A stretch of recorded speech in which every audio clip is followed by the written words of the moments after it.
Oke, baik. Selamat sore, shalom.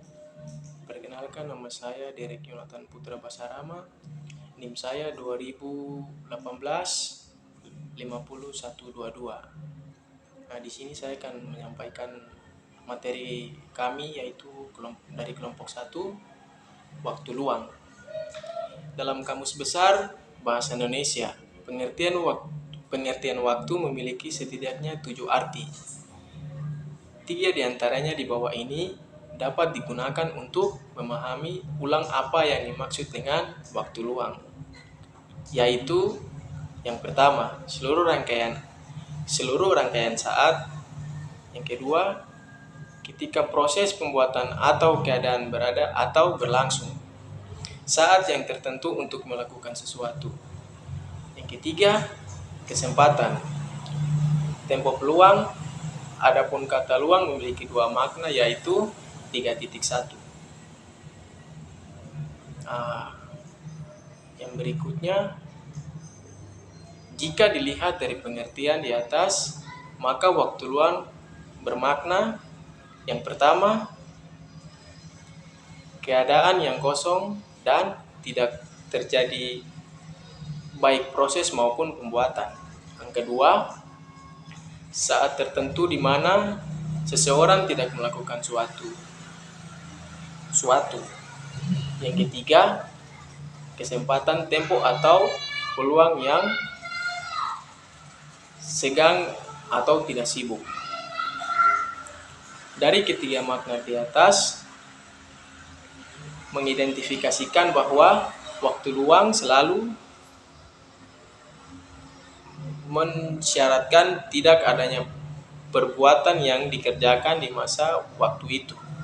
Pengertian demikian ini kurang tepat untuk menggambarkan makna waktu luang dewasa ini. Mengapa? Karena manusia era gadget hampir seluruh waktunya dipenuhi dengan pembuatan aktivitas bersama gadget. Bahkan sejak bangun tidur sehingga tidur kembali. Sekian dari saya, terima kasih. Baik, selamat siang. Saya akan menjelaskan tentang waktu luang yang terbuang. Aktivitas seseorang bersama gadget di tangannya menjadikan sulit dibedakan antara yang sedang bekerja serius ataukah sekedar bermain saja. Dengan kata lain, bahwa manusia di era ini senantiasa melakukan perbuatan di seluruh waktu yang dimilikinya.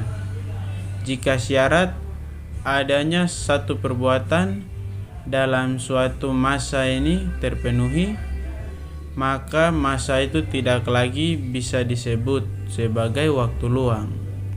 Oleh karena itu, tolak ukur ada dan tidak adanya suatu perbuatan aktivitas dalam suatu masa tidak bisa dijadikan sebagai parameter terhadap waktu.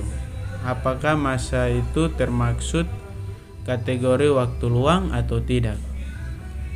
Yang berikut makna waktu luang. Lebih tepat diartikan sebagai durasi masa yang kosong dari perbuatan pekerjaan atau aktivitas positif. Pengertian yang demikian ini mampu menjelaskan kekaburan makna waktu luang. Jika suatu perbuatan aktivitas itu terjadi pada suatu masa dan merupakan kegiatan yang miskin manfaat, miskin kebaikan, maka masa itu masuk kategori waktu luang. Karena masa itu adalah masa yang kosong, tidak terjadi perbuatan positif. Mengapa demikian? Karena meskipun telah terjadi suatu perbuatan, tetapi sifat positif dari perbuatan itu tidak terpenuhi. Yang berikut, jam kerja adalah waktu untuk melakukan pekerjaan dan dilaksanakan siang hari dan atau malam hari.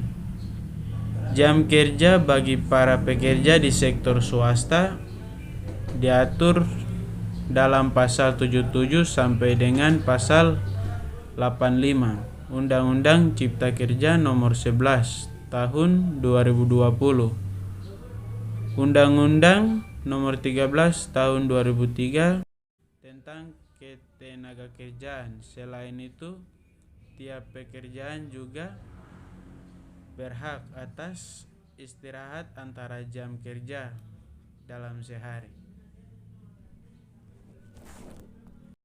Shalom, selamat sore.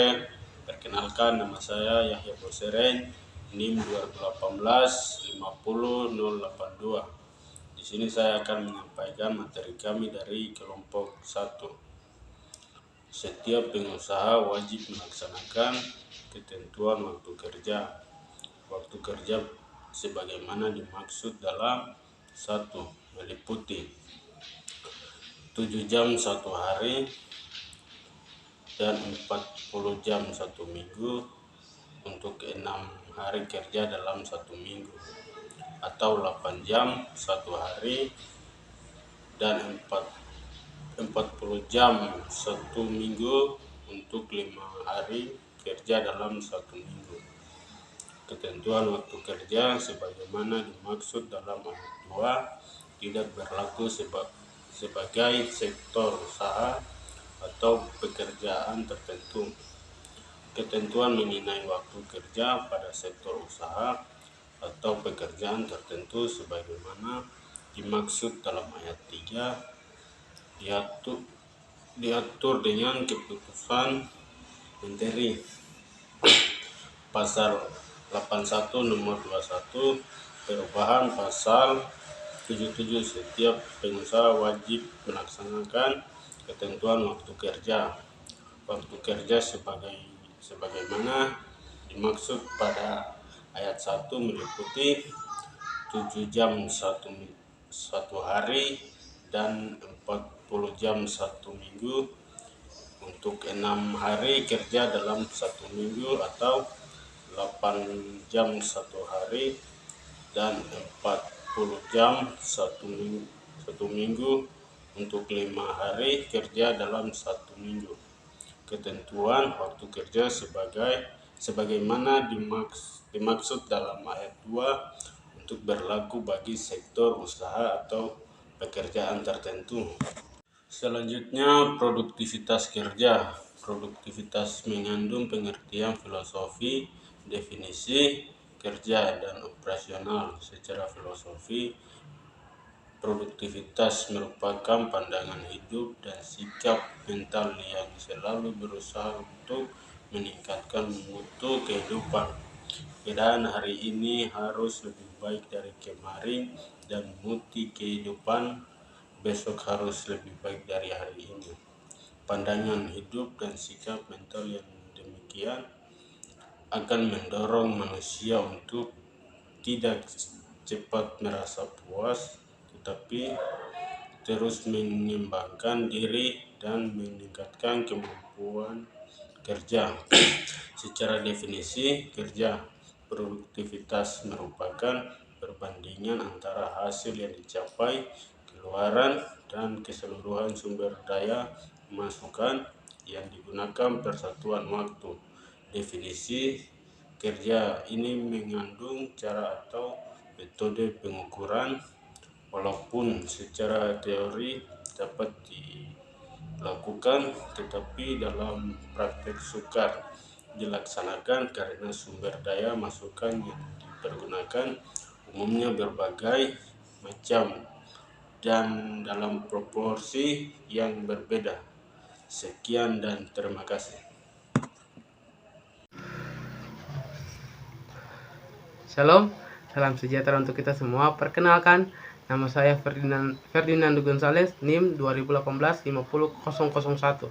Saya akan melanjutkan materi mengenai pengertian ketiga mengandung makna peningkatan produktivitas yang dapat terwujud dalam 4 bentuk, yaitu 1. Jumlah produksi yang sama dapat diperoleh dengan menggunakan sumber daya yang lebih sedikit. 2. jumlah produksi yang lebih besar dapat dicapai dengan menggunakan sumber daya yang kurang. 3. Jumlah produksi yang lebih besar dapat dicapai dengan menggunakan sumber daya yang sama. 4. Jumlah produksi yang jauh lebih besar diperoleh dengan pertambahan sumber daya yang relatif lebih kecil. Kualitas dan kemampuan fisik karyawan, di mana kualitas dan kemampuan karyawan dipengaruhi oleh tingkat pendidikan, latihan, motivasi etos kerja, mental, dan kemampuan fisik karyawan yang bersangkutan. Pendidikan memberikan pengetahuan baik secara langsung dengan pelaksanaan tugas, tetapi secara tidak langsung merupakan sebuah landasan untuk mengembangkan diri serta kemampuan memanfaatkan semua sarana yang ada di sekitar kita untuk kelancaran pelaksanaan tugas. Semakin tinggi pendidikan, semakin tinggi produktivitas kerja. Yang selanjutnya, latihan kerja. Melengkapi karyawan dengan keterampilan dan cara-cara menggunakan peralatan kerja.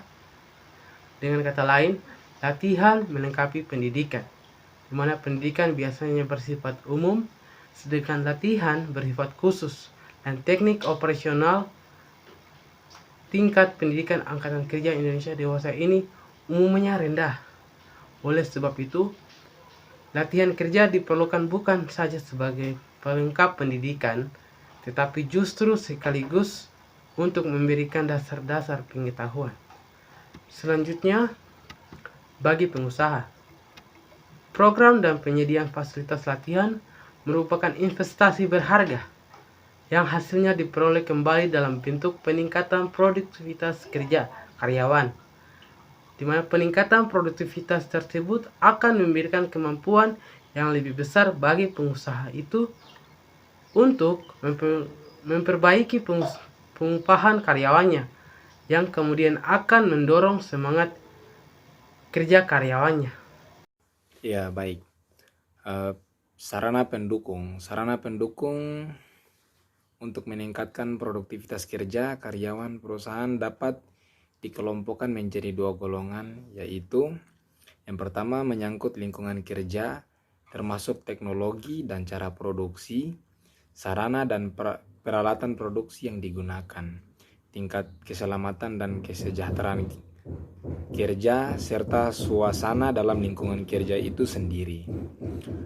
Yang kedua, menyangkut kesejahteraan karyawan yang terjamin dalam sistem pengupahan dan jaminan sosial serta jaminan kelangsungan kerja.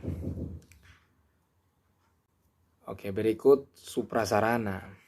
Ada 3 bagian di sini, yaitu aktivitas perusahaan tidak terjadi dalam isolasi. Apa yang terjadi di dalam perusahaan dipengaruhi oleh apa yang terjadi di luarnya, seperti sumber-sumber faktor produksi yang akan digunakan, prospek pemasaran, perpajakan,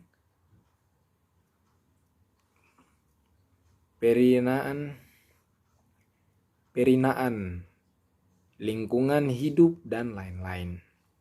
Dan juga hubungan antara pengusaha dan karyawan juga mempengaruhi kegiatan-kegiatan yang dilakukan sehari-hari, bagaimana pandangan pengusaha terhadap karyawan, sejauh mana hak-hak karyawan mendapat perhatian pengusaha, serta sejauh mana karyawan diikutsertakan dalam menentukan kebijakan merupakan faktor yang mempengaruhi partisipasi karyawan dalam keseluruhan proses produksi.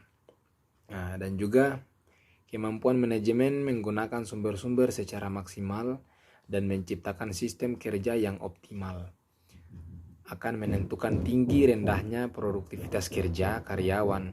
Secara umum dapat dikemukakan bahwa faktor manajemen sangat berperan dalam peningkatan produktivitas karyawan perusahaan, baik secara langsung melalui perbaikan pengorganisasian dan tata kerja yang memperkecil pemborosan dan keborosan penggunaan sumber-sumber, maupun secara tidak langsung melalui fasilitas latihan serta perbaikan penghasilan dan jaminan sosial karyawan.